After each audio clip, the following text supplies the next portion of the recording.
26 anyos na lalaking gikan sa Pasig City, arestado sa drug buy-bust operation sa syudad ni Naga. 12 milyones pesos na kantidad nin pigtutubudang shabu na kumpiskar sa saiya. Ini asinan iba pang detalye, tutukan sa report ni Jessica Calinog. Dain na makakabalik pa sa iyang pigikanan sa pinagbuhatan Pasig City ang 26 anyos na lalaking ini.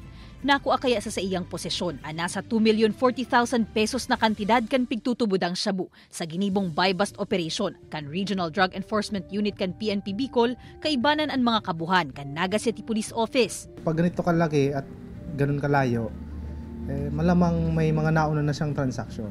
So, good thing na nahuli natin siya ngayon.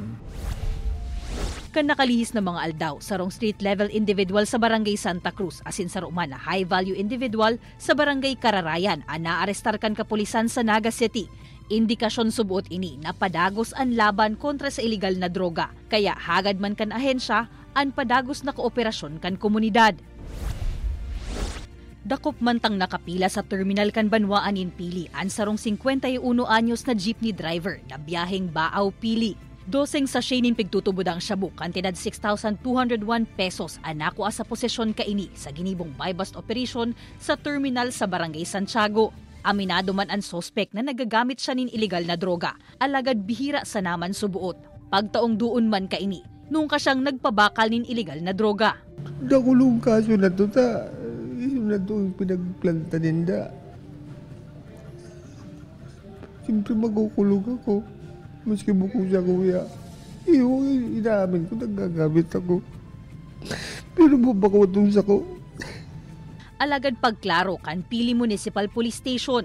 Prior po kaning operation, igo kita ning video nako na ini ay nagtatransaction dyan.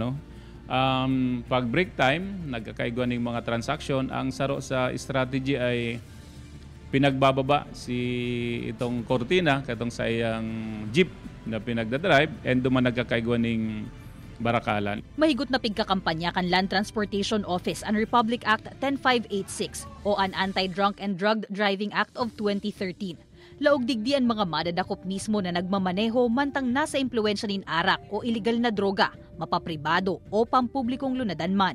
Ang accessory penalty po kang 10586 apwera duman sa itatakdang multa kang korte is magkakugwa po ng revocation of license na di na siya pwede magmaneho in life course niya.